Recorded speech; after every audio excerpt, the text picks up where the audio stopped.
bom, pessoal? De volta aqui com o CM Debate, agora no nosso mundo Alagoas, né? Falando aqui, tem muita novidade. Na quinta-feira, olha, hoje é segunda, dia 10. Na quinta-feira a gente vai gravar um bloco só sobre o apoio do JHC ao Bolsonaro. Eu sei que tem muita gente querendo nosso pitaco. Na quinta-feira vai ser exclusivo sobre esse.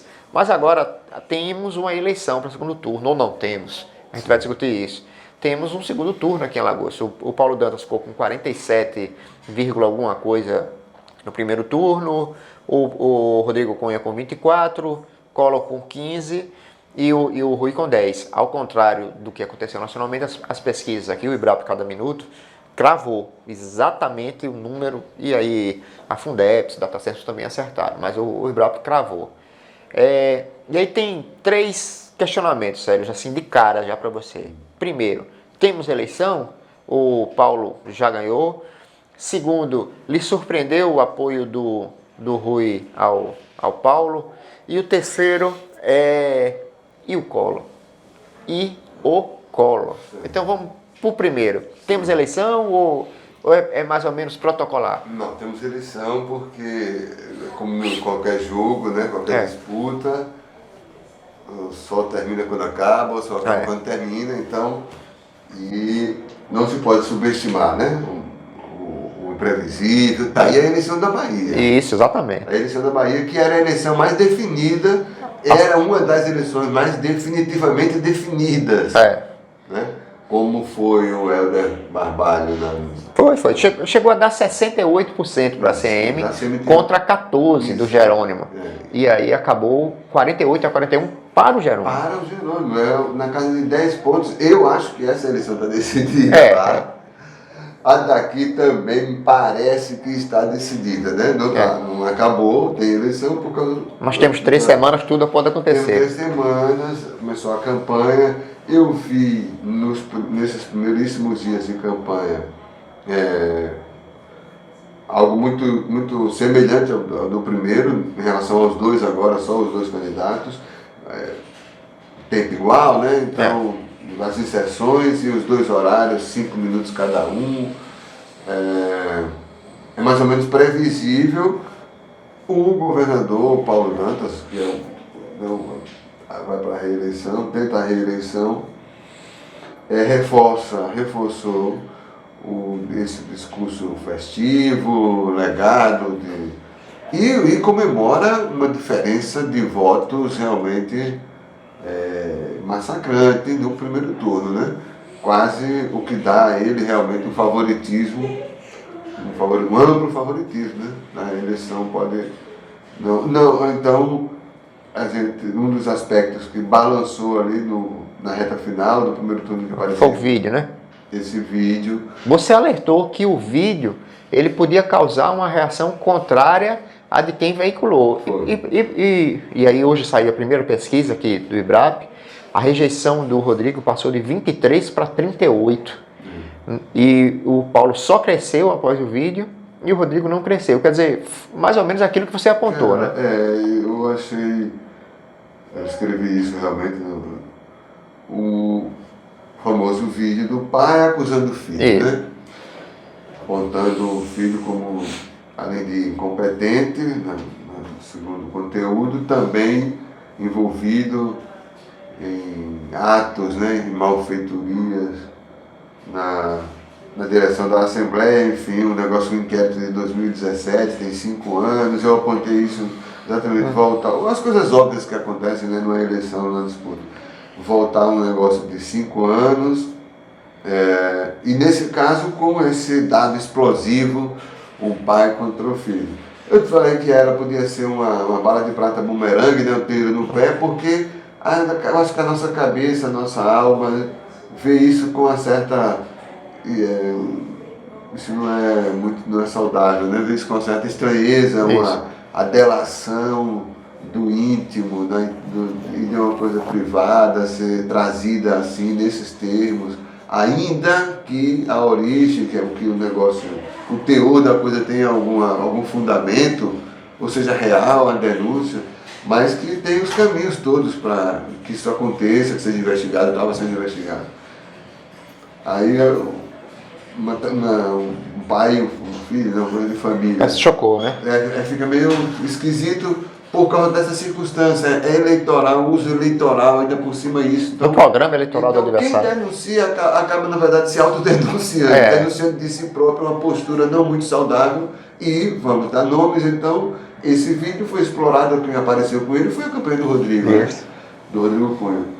No segundo turno isso não apareceu até agora, nesse primeiro Eu acho que os próprios marqueteiros, e é uma confusão, né? Porque tem o marqueteiro do JHC, estão com o Rodrigo e não estão na campanha da Raquel Lira, e há um certo descontentamento com o trabalho desse Igor que pousou aqui, como todos os marqueteiros posam aqui, como se fossem salvadores e tudo mais, e o próprio Rodrigo pode estar insatisfeito com o marqueteiro, enfim. Eu queria tocar no outro, reformular inclusive as outras duas perguntas que eu fiz. Collor e Rui, como eles saem e o que eles apoiam, assim, no segundo turno?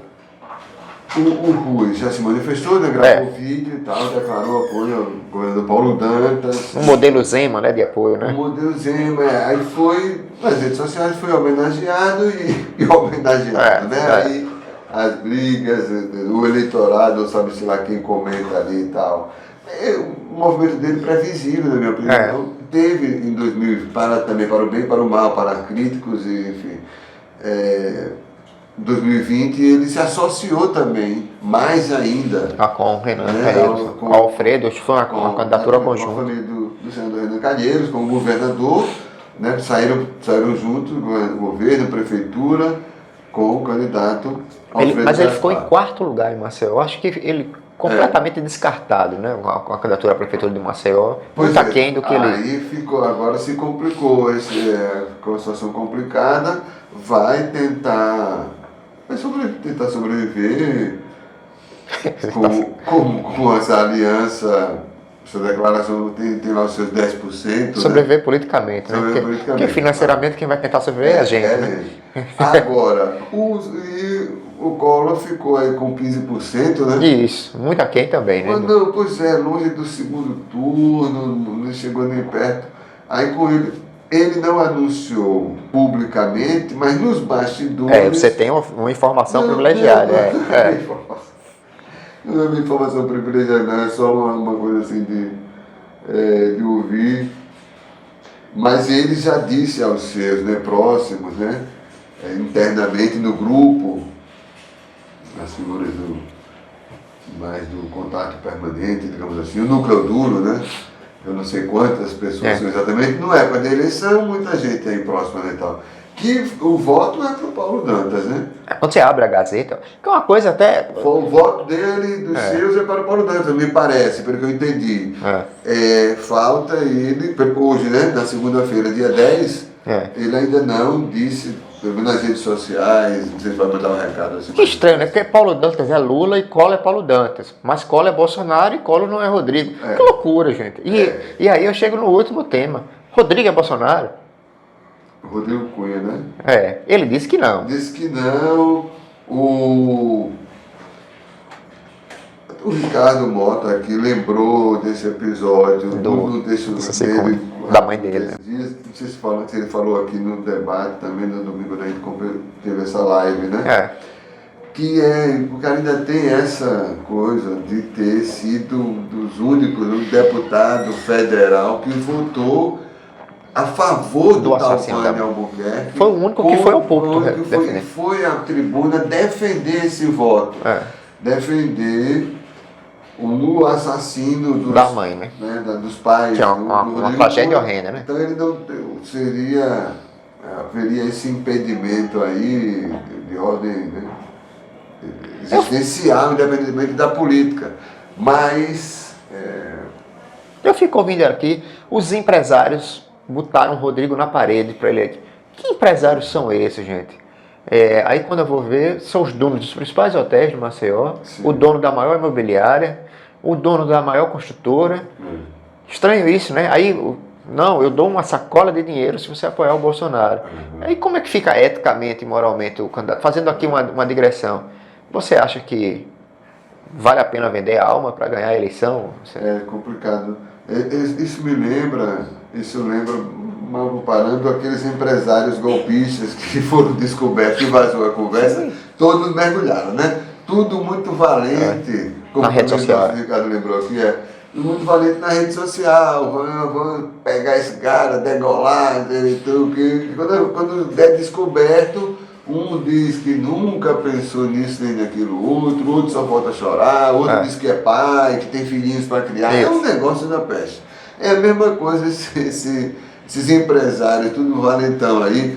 De vez em quando, digo isso por experiência de trabalhar em redações durante décadas e cobrir, saber dos assuntos, né, ter matérias polêmicas e tal. Essa gente, por exemplo, dos hotéis, das grandes pousadas e tal, ou de outros setores, construtoras e tal, vivem de vez em quando, de vez ou outra, estão tendo que encarar, resolver algumas encrencas muito sérias, em que às vezes eles são vítimas de algum tipo de extorsão, ameaça, essas coisas se misturam aí, vida pública e vida privada. Então o cara de um lado acha que você está numa situação de destaque, você tem que facilitar a vida dele e vice-versa, e aí quando não há um encontro de interesse, pode ter uma briga feia entre os camaradas. E o cara procura um veículo de comunicação para fazer uma denúncia, mas ninguém assume uma acusação contra outro e tal, porque depois vão se entender, parece uma máfia permanente. Mas é uma confraria, né? E depois querem posar de grandes empresários capitalistas que brigam pela meritocracia e tal. Não, prosperam aí, sempre na sombra do apadrinhamento político, financiamento de campanha clandestino, como sempre houve. Aí os caras, só para ficar nos caras dos hotéis, podem invadir a areia da praia de boa, que não tem problema nenhum, na Praia do Francês e em várias outras. Mas o cara botar lá uma barraquinha de palha para vender um gol, então vai ser uma confusão da porra. Né? Enfim, são esses. Mas isso eu viajei.